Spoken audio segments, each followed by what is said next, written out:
Here's our Focus on the Family broadcast guest, Rob Mitchell, talking last time about his experiences in an orphanage. Kids are egocentric. We think that whatever happens to us in life is our fault. Mm-hmm. The kids in Beverly Hills who live in mansions think they were born to deserve that. Mm-hmm. But kids in orphanages, kids in the foster care system, we think we deserve that. And that's not right, but it's how we feel. Mm. I hope that helps you understand just a little bit better what life was like for a boy who was abandoned. As I said, this is Focus on the Family with Focus President and author Jim Daly. I'm John Fuller, and Jim, there are so many children growing up in foster care, in group homes, and in orphanages, and my heart goes out to them for the struggles that we heard Rob express, and I know yours does too. Absolutely, John. This is a passion for me. I think it's something that is so strongly on the Lord's heart as well. 47 times he says, take care of the widow and the orphan. Mm-hmm. And when we're down and we don't know what to do, Lord, what do you want me to do with my life? There's one thing he's saying, take care of the orphan. Very clear call. And that's what drives our passion here for what we're even doing, John. And I think each one of those children, certainly they have a name, they have a personality, but you know what? They have a soul. And that's what we need to remember. And Rob so wonderfully describes the struggles and the difficulty and the loneliness of those children. And the numbers worldwide, of course, are just breathtaking. 145, 147 million orphans in the world. That's one of the reasons I so appreciated the conversation that we began last time, that we continue today with Rob. Let me tell our listeners that Rob Mitchell is the author of Castaway Kid, One Man's Search for Hope and Home. That's the basis for this discussion, and it really is an inspiring and hopeful story. Rob grew up as one of the last lifers in an American orphanage and spent 14 years at the Children's Covenant Home in Princeton, Illinois. Unbelievably, at age 17, he was given a one-way bus ticket and told, "Good luck, kid." Today, Rob and his wife Susan have been married for 30 years, and they have 2 adult children. Rob, when we left off last time, you were telling us about how, as an angry teenager, you asked Jesus into your heart. And you mentioned how suspicious you were, and you still had a lot of doubt at that moment. Yet somehow you could say, God began to change my life. Let's touch on the began to change my life aspect of the story, because I think a lot of people who come to Christ, especially in these circumstances, there's a lot of baggage that they'll bring. And it's not necessarily, although perhaps it can be, instantaneous. There's a sanctification process that one has to go through. I think for me, the first thing that happened was another punk trying to get in my face and fight the very next day. And what I really wanted to do was smash his face in. And there's this voice in me said, something changed, walk away, which was not easy to do. And that would have been perhaps the first time you would have walked away. First time I walked away, that I have any memory of walking away, was the very next day. I don't share what I'm saying with any pride, but I'm sharing it with honesty. I grew up on pornography. It was my favorite reading material. It took a while to realize that wasn't healthy for me spiritually. It took a while to realize that alcohol and marijuana weren't healthy for me spiritually. It took a while, and I'm talking a couple of years, it was process, to realize that profanity are the words of a simple mind, and I didn't want to have a simple mind anymore. That my anger was destructive. Jesus got frustrated because people were being too hard-headed, stiff-necked, and hard-hearted to understand the love of this God. And eventually I came to realize that maybe my anger issues were also me being hard-hearted. It was process. The great thing about God is he says, as far as the east is from the west, I'm going to forgive you. It's a journey. It's not a destination. Right. And I think it's important for people to hear that. Rob, one question that I get about bitterness. It's a hard one to answer, actually, because people say, well, how come you weren't bitter? And I never remember any long-term feeling of bitterness. So when I get that question, Jim, how did you not become bitter with everything that you went through. How would you answer that question, Rob? For people who've walked a long time in a close relationship with God, they've come to understand that sometimes God is terribly inconvenient. And I was a junior in college when God called me to forgive. And I fought hard. So they don't deserve it. And what difference does it make?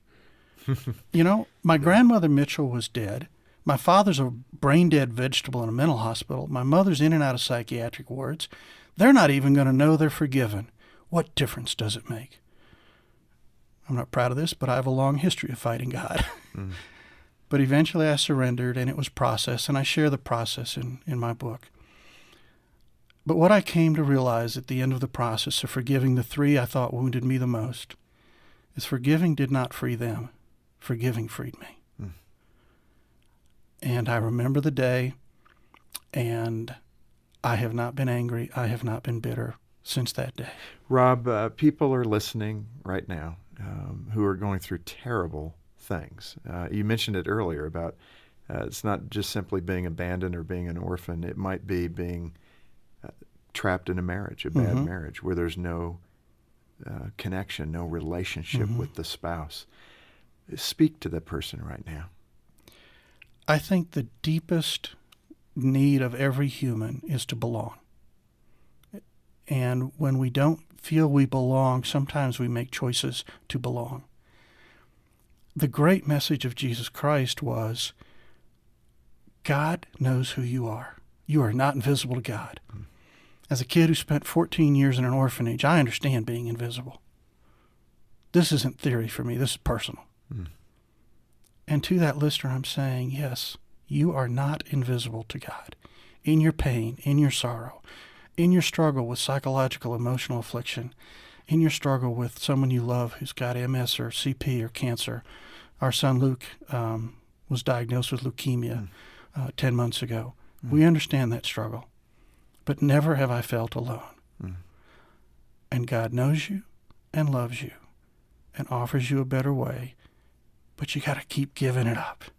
You got to keep giving it up. Rob, when it comes to the brokenness that you experienced, do you have a sense that in some way is a precursor for the Lord to mold you and shape you? He loves working with the brokenhearted, doesn't he? When we let him. When we let him. One of the struggles for me as a male is the male ego is very real. Now, let's get real, the female egos too, but I'm not qualified to talk on that one.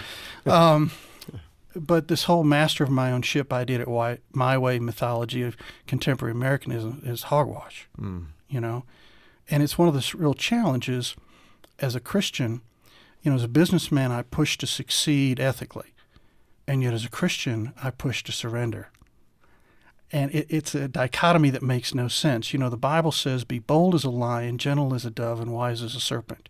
You cannot do that on your own. You can only do that by the power of the Holy Spirit and working on it daily, sometimes hourly, to find that way of both releasing but seeking God's will, to have the courage to follow as God calls you, but yet the spiritual wisdom to say, it's not me doing this. I'm doing this in the name of God, by God's Spirit, for God's glory. Well, and in that way, Rob, again, a lot of people are experiencing devastation right now. They may have lost their job. The economy's hit them hard.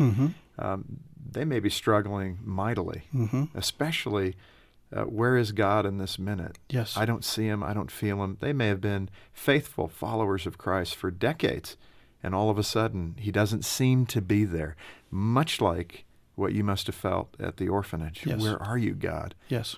Help me understand what to do with that. Show me. Just show me. Give me a sense of your presence. As John Wesley said, I love the phrase, strangely warm my heart. Just make yourself real. And yet God has not forgotten us.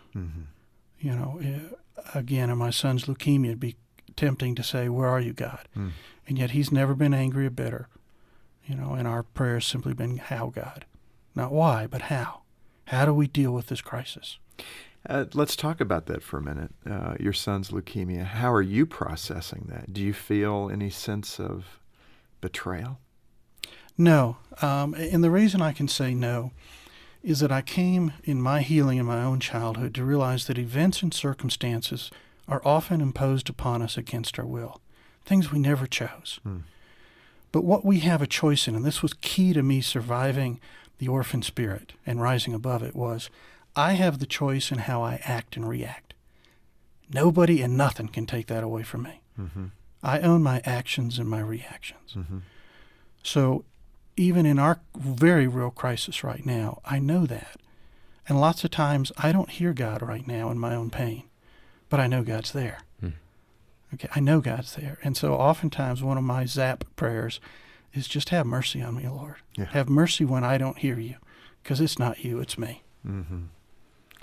That's a good reminder for all of us. I think, unfortunately, we tend to let our circumstances dictate our trust in God. Yes. And that's exactly backward, isn't it?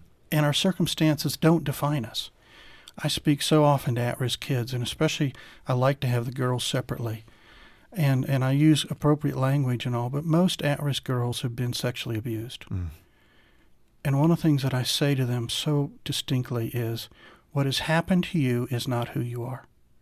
It's just what's happened to you. Right. But it's not who you are. Your childhood is not who you were. It's what happened to you. Right.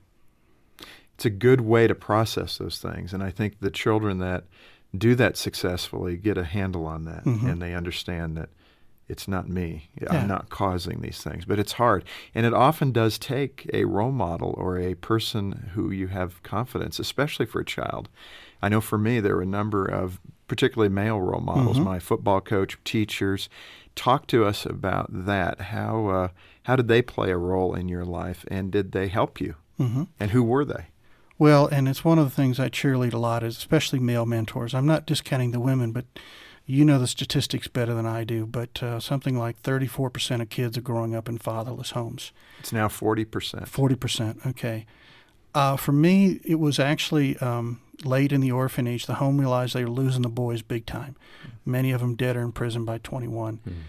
And it wasn't a formal mentoring program, but there were men who impacted me, ordinary men, not celebrities looking for photo opportunities. Right. A guy named Jim who taught me to lift weights and ham radio. A guy named Bob who taught me to hunt and tell time by the sun and stars and walk in the woods in the dark and not trip. Because of him, I learned and saw I can do this. Gave you confidence. Yes. But these weren't celebrities looking for photo opportunities. They were ordinary men taking what they knew and spending time with an at-risk kid. And I'm absolutely persuaded that love is a 4-letter word spelled T-I-M-E. Kids like us don't care if you have a master's degree or PhD. We just want to know you care.